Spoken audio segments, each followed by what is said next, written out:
नमस्कार, मैं हूं आपके साथ आशा झा और ये है उत्तर प्रदेश की खबरों का खास बुलेटिन जिसमें आपको मिलेगी सूबे से जुड़ी पूरे दिन की हर छोटी बड़ी अपडेट। केंद्रीय गृह मंत्री अमित शाह आज उत्तर प्रदेश के दौरे पर हैं। अमित शाह ने लखनऊ में साइंस एवं फॉरेंसिक विश्वविद्यालय का शिलान्यास किया। इस दौरान उनके साथ प्रदेश के मुख्यमंत्री योगी आदित्यनाथ भी मौजूद रहे। अमित शाह के दौरे से जुड़ी हर खबर इस रिपोर्ट में। केंद्रीय गृह मंत्री और बीजेपी के वरिष्ठ नेता अमित शाह आज उत्तर प्रदेश के 3 जिलों का दौरा कर रहे हैं। पूर्वांचल से वो चुनावी शंखनाद करेंगे, लेकिन आज लखनऊ को उन्होंने एक बेहतरीन सौगात दी। हमारे ठीक सामने आप देख रहे हैं, यहाँ पर ये जो आप जमीन देख रहे हैं, यहाँ पर प्रस्तावित है Uttar Pradesh state institute of forensic sciences, जिसका आज यहाँ पर शिलान्यास किया गया है। 207 करोड़ की लागत से बनने वाला ये इंस्टीट्यूट निश्चित तौर पर सरकार का ऐसा मानना है कि एक तरीके से जो तकनीकी क्षेत्र में, तकनीकी प्रबंधन में, तकनीकी क्षेत्र में, और ख़ास तौर से जो कानून व्यवस्था को लेकर के और न्यायपालिका को लेकर के जिस तरीके की एक तकनीकी ज्ञान की ज़रूरत होती है, उसमें बहुत मददगार साबित होगा। 207 करोड़ की लागत से बनने वाला 8 प्रयोगशालाएं होंगी। 500 छात्र छात्राओं के लिए ये एक इंस्टीट्यूट तैयार किया जा रहा है, जिसका नाम है Uttar Pradesh institute of forensic sciences. Lucknow में इस तरीके का कोई इंस्टीट्यूट नहीं था और आज खुद केंद्रीय गृह मंत्री अमित शाह इसका शिलान्यास करने आए हैं। जल्द ही इस काम को पूरा किया जाएगा और आज चूंकि शिलान्यास हो गया, आपको सामने तस्वीरों में हम दिखा रहे हैं कि देखिए यहाँ पर ये वृक्षारोपण के साथ ही ये शिलान्यास का कार्यक्रम यहाँ पर किया गया है और खुद उत्तर प्रदेश के मुख्यमंत्री योगी आदित्यनाथ भी यहाँ पर इस कार्यक्रम में मौजूद हैं। आपको तस्वीरों के माध्यम से हम दिखाने की कोशिश कर रहे हैं कि एक भव्य आयोजन किया गया है और इसको ये कहा जा रहा है कि जो अपराध और अपराध से जुड़े हुए जो जितने भी विभाग हैं उनको यहाँ पर प्रशिक्षित किया जाएगा, चाहे वो जुडिशरी से जुड़े हुए लोग हों या पुलिस से जुड़े हुए लोग हों, उनको यहाँ पर प्रशिक्षित किया जाएगा। इसलिए 8 तकनीकी प्रयोगशालाएं यहाँ पर स्थापित की जाएंगी, ऐसा प्रस्ताव यहाँ पर दिया गया है। आप तस्वीरों में देखिए कि किस तरीके से यहाँ पर लोगों की भी भीड़ है और एक तरीके से कहा जाए कि उत्तर प्रदेश में आज से अमित शाह चुनावी आगाज भी कर रहे हैं और लखनऊ में उनकी पहली मौजूदगी, आज लखनऊ से उनकी शुरुआत हो रही है और लखनऊ के बाद वो सीधे मिर्ज़ापुर और मिर्ज़ापुर के बाद वाराणसी यानी पूर्वांचल को मथने की पूरी तैयारी है। ये आपको मैं बता दूं कि 8 इसमें अनुभाग होंगे। जो इंस्टीट्यूट जिसकी आज नींव रखी जा रही, जिसकी आधारशिला रखी जा रही है, Uttar Pradesh institute of forensic sciences, इसमें 8 अनुभाग और 14 प्रयोगशालाएं होंगी और जो उत्तर प्रदेश सरकार की तरफ से बताया गया है कि इसका मुख्य उद्देश्य यह है कि फॉरेंसिक के क्षेत्र में प्रशिक्षित किया जा सके, चाहे वो जुडिशरी से जुड़े हुए लोग हों या पुलिस से जुड़े हुए लोग हों, तो उनको प्रशिक्षित किया जा सके। और अलग अलग अनुभाग इसमें होंगे, जिसमें रसायन अनुभाग भी होगा, इसके अलावा विस्फोटक और विश्व विज्ञान प्रयोगशालाएं भी यहाँ पर स्थापित की जाएंगी। यानी कह सकते हैं कि एक बड़ा तोहफा, एक बड़ी सौगात आज उत्तर प्रदेश को और लखनऊ को केंद्रीय गृह मंत्री अमित शाह दे रहे हैं। कैमरा पर्सन धर्मेंद्र कुमार साहू के साथ मानस श्रीवास्तव, लखनऊ, न्यूज़ 24। अखिलेश यादव के चाचा और प्रगतिशील समाजवादी पार्टी लोहिया के अध्यक्ष शिवपाल यादव ने सीएम योगी की तारीफ में जमकर कसीदे पढ़े। शिवपाल ने कहा कि मुख्यमंत्री तो ईमानदार हैं, लेकिन नौकरशाही में भ्रष्टाचार है। जनता परेशान है मगर चुप है, इसका जवाब चुनाव में देगी। जानिए क्या है माजरा इस रिपोर्ट में। आबादी के हिसाब से देश के सबसे बड़े राज्य उत्तर प्रदेश में विधानसभा चुनाव 2022 को लेकर सियासी उथल पुथल बरकरार है। जैसे जैसे चुनाव नजदीक आ रहे हैं, वैसे वैसे सियासी समीकरण भी बदल रहे हैं। ऐसे में अखिलेश यादव के चाचा और प्रगतिशील समाजवादी पार्टी लोहिया के अध्यक्ष शिवपाल सिंह यादव ने इलेक्शन को लेकर बड़ा दावा किया है। उन्होंने कहा कि वो जिस दल में होंगे 2022 में उसी दल की सरकार यूपी में बनेगी। देख लेना, जहां हम होंगे वहीं सरकार होगी। ऐसी स्थिति है उत्तर प्रदेश में, ऐसी स्थिति है उत्तर प्रदेश में। ऐसा मेरा संगठन है, ऐसे मेरे पास प्रत्याशी हैं। बताओ, यहाँ से तो हमारे रघुराज सिंह इटावा से प्रत्याशी हैं, बसना से हैं, सुखदेवी का लड़का कर ही दिया है, और जसवंत नगर से तो बताना फिर। साथ ही इस दौरान शिवपाल सिंह यादव के सुर कुछ बदले हुए भी नजर आए। उन्होंने योगी की तारीफ में जमकर कसीदे पढ़े और कहा कि मुख्यमंत्री तो ईमानदार हैं, लेकिन नौकरशाही में भ्रष्टाचार है। जनता परेशान है मगर चुप है, इसका जवाब जनता चुनाव में देगी। इसके साथ ही उन्होंने कहा कि 2022 में सरकार बनने के बाद हर घर से एक बेटा और बेटी को नौकरी दिलवाएंगे। इसके अलावा बिजली बिल माफ करके प्रति परिवार को 250 यूनिट मुफ्त में बिजली दिलाई जाएगी। दिक्कतें हैं, हमने तो कहा नौकरी ये तो दे नहीं पाए। हमने तो कहा एक अगर सरकार आपकी बनाओगे तो एक एक बेटे और बेटी को नौकरी देने का जिम्मेदारी, फिर ऐसा कानून बनना चाहिए, फ्री बिजली होना चाहिए, कम से कम गरीबों को 250 यूनिट फ्री बिजली, ये काम होना चाहिए। तब तो फिर जनता कितनी दुखी है, कितनी दुखी है इस समय कोरोना के रहते। बता दें कि समाजवादी पार्टी से अलग होकर 29 अगस्त 2018 को समाजवादी नेता और मुलायम सिंह यादव के छोटे भाई शिवपाल सिंह यादव ने प्रगतिशील समाजवादी पार्टी यानी कि प्रसपा का गठन किया था। पीएसपी ने लोकसभा चुनावों के बाद त्रिस्तरीय पंचायत चुनावों में अपने प्रत्याशी उतारे थे। अब पार्टी विधानसभा चुनाव 2022 की तैयारियों में जुट गई है। शिवपाल यादव की योजना करीब 150 सीटों पर पीएसपी के उम्मीदवार उतारने की है। 2019 लोकसभा चुनाव में शिवपाल यादव ने कई सीटों पर अपने प्रत्याशी उतारे थे। वो खुद भाई राम गोपाल यादव के बेटे अक्षय यादव के खिलाफ फिरोजाबाद सीट से चुनाव लड़े। यहां उन्हें करीब 1 लाख वोट मिले। शिवपाल यादव सूबे के कई छोटे दलों के नेताओं से संपर्क में हैं। ओम प्रकाश राजभर, एआईएमआईएम के चीफ ओवैसी से उनकी मुलाकात हो चुकी है। चर्चा है कि विधानसभा चुनाव से पहले चाचा भतीजे एक साथ हो जाएंगे। हालांकि अभी तक इसके आसार नजर नहीं आ रहे। 3 तलाक कानून के 2 साल पूरा होने पर मोदी सरकार आज मुस्लिम महिला अधिकार दिवस मना रही है। वहीं एआईएमआईएम प्रमुख असदुद्दीन ओवैसी ने 3 तलाक कानून को लेकर मोदी सरकार पर कटाक्ष किया है। ओवैसी ने कहा इस कानून से मुस्लिम महिलाओं का और अधिक शोषण होगा और उनकी समस्याओं में इजाफा हुआ है। जुनैद, जिसको हरियाणा में चलती ट्रेन में लोगों के सामने उसका कत्ल कर दिया गया, आज भी उसकी माँ उसके इंसाफ के लिए तड़प रही है। लाखों की तादाद में मुस्लिम महिलाएं ने CAA का कानून के खिलाफ, NRC, NPR के खिलाफ एहतजाज किया। आज भारत में सबसे ज़्यादा अगर इलिटरेट हैं फीमेल्स में तो मुस्लिम महिला हैं। उसके लिए मोदी सरकार ने क्या किया? सबसे ज़्यादा अगर ड्रॉप आउट होता है तो मुसलमानों का और उसमें मुस्लिम महिलाओं का। तो क्या आपने ये क़ानून बनाकर एक धोखा दिया है? ये क़ानून अनकॉन्स्टिट्यूशनल है, इसीलिए सुप्रीम कोर्ट में इसको चैलेंज कर दिया गया है। ये इक्वालिटी के ख़िलाफ़ है। ये मुस्लिम लोगों को डिमोनाइज करने के लिए क़ानून बनाया गया। और हम मोदी सरकार से पूछना चाहते हैं कि सिर्फ मुस्लिम वुमेन डे मनाएंगे, दूसरे कम्युनिटी का नहीं मनाएंगे? आप ये कहना चाह रहे हैं कि हमारी हिंदू बहनें, हमारी दलित बहनें, हमारी OBC बहनें, सबका एम्पावरमेंट हो चुका है? क्या आपका ने रिकॉर्ड है? बताइए। तो ये सिर्फ धोखा और फरेब है। इस कानून से मैंने कहा कि उल्टा मुस्लिम महिलाओं का एक्सप्लॉयटेशन होगा, धोखा होगा, वो और परेशान होंगी और किसी को इंसाफ नहीं मिलेगा। डिमोनाइजेशन होगा मुसलमानों का, सिर्फ केस बुक होगा, उसके बाद कोई इंसाफ नहीं होगा उन लोगों पे। तो ये हमेशा इनकी आदत रही है धोखा देने की, फरेब देने की, और ग्राउंड पर इसका कोई, ना तो मुस्लिम महिलाओं ने, मुसलमानों ने इसको एक्सेप्ट किया है बल्कि इसको रिजेक्ट किया है। तो ये इसकी हकीकत है।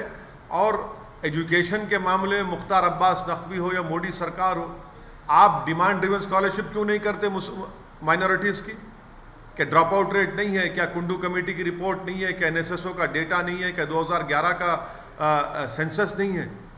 सिर्फ धोखा और फरेब और ऑप्टिक्स के लिए किया जाता है सब चीज़ें। ये सर, मुख्तार अब्बास नकवी ने ये कहा है कि लोग इसको सपोर्ट कर रहे हैं और कुछ क्रिमिनल एक्टिविटीज जो कौन सपोर्ट कर रहे हैं?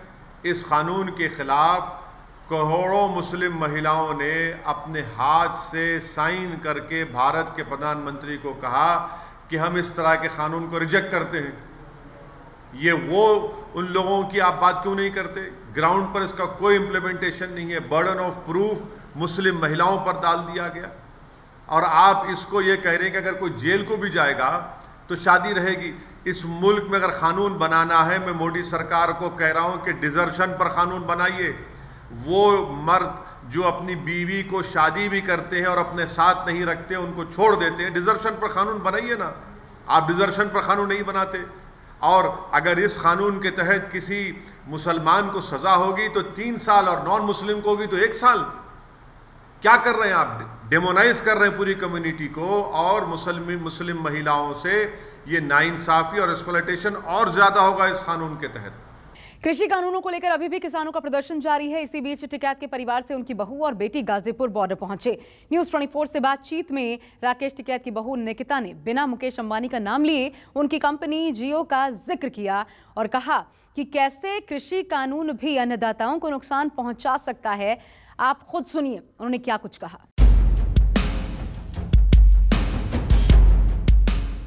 कृषि कानूनों को लेकर अभी भी किसानों का प्रदर्शन लगातार जारी है। सिर्फ राकेश टिकैत ही नहीं बल्कि उनका पूरा परिवार इस आंदोलन का हिस्सा बना है। मौजूदा वक्त में किसान नेता राकेश टिकैत का पूरा परिवार हर 10 से 15 दिन के गैप में दिल्ली की सीमाओं पर चल रहे आंदोलन स्थलों पर अपना समर्थन देने पहुंच जाता है। इस दौरान घर के बुजुर्ग, महिलाएं और बच्चे भी वहां हाजिरी लगाकर दूसरों का मनोबल बढ़ाते हैं। इसी बीच टिकैत के परिवार से उनकी बहू और बेटी गाजीपुर पहुंची। न्यूज़ 24 से बातचीत के दौरान टिकैत की बहू निकिता ने बिना मुकेश अंबानी का नाम लिए उनकी कंपनी जियो का जिक्र किया और बताया कि कैसे कृषि कानून भी अन्नदाताओं को नुकसान पहुंचा सकते हैं। उन्होंने कहा कि पहले जियो के फोन आए थे, फिर कंपनी के फ्री सिम दिए गए और आज छोटा रिचार्ज भी महंगा हो गया। आप खुद सुनिए उन्होंने क्या कहा। इसकी ये वजह है, हम हर 10वें दिन 15वें दिन यहाँ आते रहते हैं। आंदोलन का हिस्सा हम भी हैं, क्योंकि ये तो है नहीं कि भाई घर में औरतें भी घर का संभालती हैं, ये संभालती है तो बराबर का ही रहता है। बिना मतलब महिला शक्ति भी बहुत ज़्यादा ज़रूरी है हर चीज़ के लिए। तो हमें अच्छा लगता है। हम किसानों के साथ नहीं आएंगे तो फिर हमारा परिवार ही तो है ये भी, तो हमें यहाँ आना बहुत अच्छा लगता है, इसलिए आते हैं हम। हर 10वें 15वें दिन जब भी हमें लगता है हम आते हैं। अच्छा एक बात बताओ, राकेश टिकैत हों या आपके परिवार के बाकी लोग हैं, इतने दिन से यहाँ पर डटे हुए हैं, आप लोगों को क्या लगता है कि मतलब नहीं लगता है कि बहुत दिन हो गया, इन लोगों को वापस आना चाहिए? देखिए, अगर ये बिल पास हो जाते हैं, इनसे जो दिक्कत बनेगी ना आने वाले टाइम में, उससे बेहतर है जो अब चल रहा है ना वो करा जाए। आंदोलन करना बहुत ज़्यादा ज़रूरी है, क्योंकि जो आने वाला समय है ना वो हमारे लिए ही सबसे ज़्यादा नुकसानदायक है। क्योंकि जो मतलब अभी आप देख रहे हैं ना पेट्रोल और ये गैस के दाम जो बढ़ने पर क्या स्थिति है, तो वही चीज़ होने वाली है। पहले जियो के फ़ोन आए थे, जियो के सिम दिए थे, फ्री दिए थे ना, तो वही चीज़ कर देंगे। अब आज जियो के सिम है, आज 30 दिन का महीना होता है, 28 दिन का रिचार्ज है, ठीक है। सबसे छोटा रिचार्ज पहले क्या था, 75 रुपये का था, वो भी 139 का कर दिया। क्यों कर दिया? क्योंकि शुरू में तो ये लोग बहुत ज़्यादा वो कर देते हैं, मोटिवेट करते हैं, भाई तुम्हें ये चीज़ दे देंगे, वो कर देंगे। ये बिल वापसी पे ही यहाँ से किसान हटेगा, इससे पहले नहीं हटेगा। टिकैत की बेटी वंशिका चौधरी से जब पूछा गया कि क्या लगता है कि सरकार क्यों नहीं मान रही, तो वो बोली शायद सरकार के ईगो पर बात आ गई है।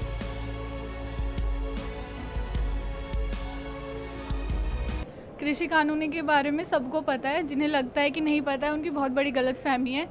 3 कानून है जो कि बहुत गलत है। पहला कानून है कि बोलते हैं कि तुम अपना जो भी अनाज उगाओगे वो तुम पूरे देश में कहीं भी बेच सकते हो, लेकिन ये लोग ये नहीं समझ रहे हैं कि मतलब जो छोटे छोटे फार्मर्स होते हैं उनके पास ट्रांसपोर्टेशन का खर्चा वो कहाँ से उठाएंगे, क्योंकि किसी के पास 1 बीघा ज़मीन है, किसी के पास 2 बीघा ज़मीन है, वो मतलब उगाई बहुत मुश्किल से पाते हैं, उसका ही खर्चा बहुत ज़्यादा हो जाता है, फिर बेच के भी उनका पूरा वो नहीं मिल पाता जिसकी वजह जितना वो लगाते हैं, तो वो ट्रांसपोर्टेशन का खर्चा कैसे उठाएंगे।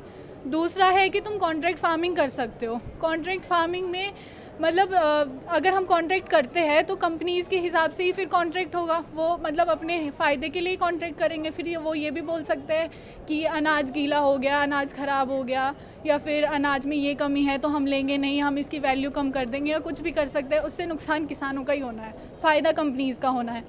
तीसरा है कि इसेंशियल कमोडिटीज़ जो बहुत ही मामूली चीज़ें होती है, जो सबके लिए बहुत ज़्यादा ज़रूरी होती है, जैसे तेल, चावल, ये सारी चीज़ें बोल रहे हैं कि ये मतलब ज़रूरी चीज़ों में से हटा देंगे।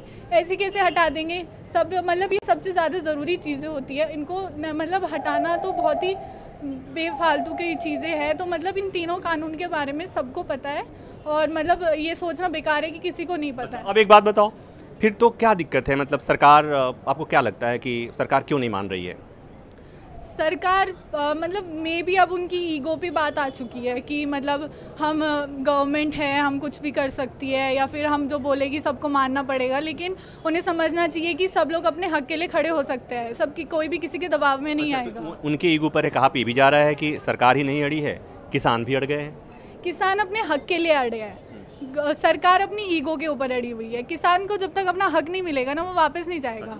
ठीक है, अब एक बात बताओ, अब इतना ज्ञान देने के बाद हम पूछेंगे ना कि भाई क्या करती हो, कितनी पढ़ाई करी हो, किस क्लास में पढ़ती हो? मैं BBA LLB कर रही हूँ, फर्स्ट ईयर है मेरा। नोएडा सेक्टर 58 में पुलिस और बदमाशों के बीच मुठभेड़ हुई। इस दौरान 4 बदमाशों में से 3 बदमाश घायल हो गए, वहीं एक बदमाश भाग खड़ा हुआ। एक बदमाश गोली लगने के बाद खूब रोया और बोला, मुझे माफ कर दो, आज के बाद कभी नोएडा नहीं आऊंगा। बदमाश का ये वीडियो सोशल मीडिया पर वायरल हो रहा है।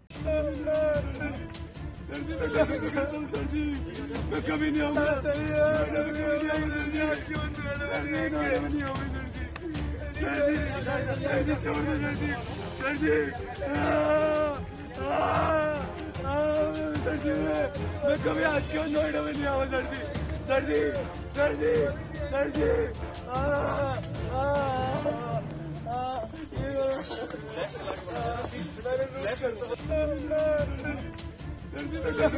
सर जी मैं कभी नहीं आऊँगा, सर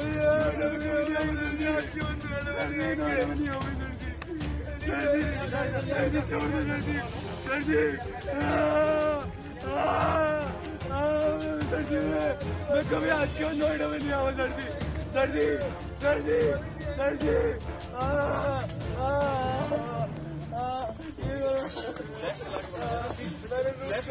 उत्तर प्रदेश कांग्रेस प्रदेश अध्यक्ष अजय कुमार लल्लू ने योगी सरकार पर जमकर हमला बोला।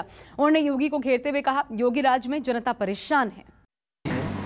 परंतु जातियों का जो समीकरण है उसकी राजनीति बहुत तेज हो गई है। जहां सपा बसपा सम्मेलन कर रहे हैं, बसपा प्रबुद्ध सम्मेलन कर रही है, सपा जो है 5 तारीख से 5 अगस्त से साइकिल यात्रा निकाल रही है, वो भी प्रबुद्ध सम्मेलन कहा जा रहा है। ऐसे में कांग्रेस ने भी पिछड़ा सम्मेलन शुरू कर दिया है एकत्र करके, क्या कहेंगे? उत्तर प्रदेश में कांग्रेस पार्टी लगातार विषयों और मुद्दों को लेकर राजनीति कर रही है। पिछले दिनों चाहे उत्तर प्रदेश के कानून व्यवस्था का मामला हो, महिला सुरक्षा का मामला हो, किसान जो परेशान है, दुखी है, अन्ना जानवरों का मामला हो, गन्ने के बकाये मूल्य के भुगतान का मामला हो, गेहूं धान के खरीद का मामला हो, बढ़ती हुई महंगाई का मामला हो, भ्रष्टाचार का मामला हो, कोरोना के दौरान जहां लाखों लोगों ने दम तोड़ दिया इलाज के अभाव में, उन विषयों को लेकर अगर किसी ने संघर्ष किया तो कांग्रेस पार्टी ने किया। और मैं समझता हूं आदरणीय प्रियंका गांधी के नेतृत्व में उत्तर प्रदेश में कांग्रेस एक सशक्त विपक्ष के रूप में खड़ी है। संख्या भले ही कम है विधानसभा में, लेकिन मजबूत इरादों के साथ, मजबूत संकल्प के साथ आने वाले 2022 में उत्तर प्रदेश की जनता का आशीर्वाद कांग्रेस पार्टी को मिलने जा रहा है।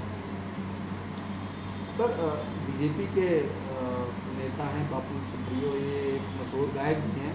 7 साल बाद इन्होंने राजनीति से संन्यास ले लिया, क्या कहेंगे सर? मुझे लगता है कि उन्होंने कुछ देखा होगा, समझा होगा, जाना होगा, उनका अपना एक व्यक्तिगत सोच होगा। लेकिन मुझे लगता है कि कहीं ना कहीं किन्हीं भी परिस्थितियों में एक नेता का धर्म है सच्चाई के लिए लड़ना, ईमानदारी के लिए लड़ना, जनता के लिए लड़ना, हताश और निराश न होना, और निश्चित तौर से उन्हें पुनः ईमानदारी के साथ खड़े होना चाहिए।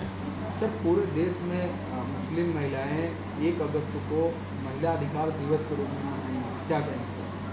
मैं समझता हूं कि देश के प्रत्येक महिलाओं को अपने अधिकारों के लिए लड़ना चाहिए। चूँकि महिला सशक्तिकरण के लिए पिछले समयों में काफ़ी कार्यक्रम चले हैं और महिला आरक्षण की बात पिछले दिनों काफ़ी बड़े पैमाने पर चले हैं, और पंचायत में सभी वर्ग के महिलाओं को आरक्षण देने का कार्य आदरणीय राजीव गांधी जी ने किया था। निश्चित तौर से महिलाओं को उनका अधिकार मिलना चाहिए। सर, मेघालय में भाजपा के मंत्री उन्होंने कहा है कि मटन चिकन से ज़्यादा बीफ का मांस खाना चाहिए, क्या कहेंगे सर? ये भारतीय जनता पार्टी के दोहरा चरित्र है। उत्तर प्रदेश में कुछ और कहते हैं, दिल्ली में कुछ और कहते हैं, आसाम जाते हैं तो उनके मंत्री कुछ और कहते हैं, मेघालय में जाने पर कुछ और कहते हैं। तो ये भारतीय जनता पार्टी का दोहरा चरित्र है और मैं समझता हूँ कि अमित शाह जी को जवाब देना चाहिए, माननीय प्रधानमंत्री जी योगी आदित्यनाथ को जवाब देना चाहिए कि उनका विधायक जो कह रहा है मेघालय का, वो क्या कह रहा है, इस पर वो क्या कार्रवाई करने वाले हैं। कल देश के गृह मंत्री अमित शाह यहाँ मिर्जापुर आ रहे हैं, विंध्यवासिनी माता का दर्शन करेंगे और कुछ अपना एजेंडा तय करेंगे। चुनाव 2022 का सामने है, क्या कहेंगे? अमित शाह जी आए उत्तर प्रदेश में, मैं समझता हूँ कि अब उत्तर प्रदेश की जनता ने यह तय कर लिया है, कोई भी शाह साहब आ जाए उत्तर प्रदेश में, सूर्य जितनी तेज़ी के साथ उदय हुआ था अब अस्त होने की बेला आ गई है। भारतीय जनता पार्टी का जाना तय है। अहंकार में डूबी है सरकार।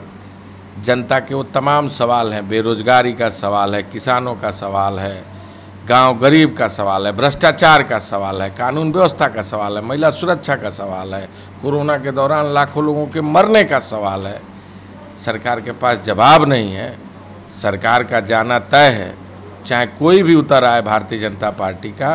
अब भारतीय जनता पार्टी के सूर्य के अस्त होने का समय आ गया है। और इसी के साथ फिलहाल यूपी की खबरों के इस खास बुलेटिन में बस इतना ही। कल फिर होगी मुलाकात सूबे की तमाम अहम खबरों के साथ। तब तक आप बने रहिए न्यूज़ 24 के साथ।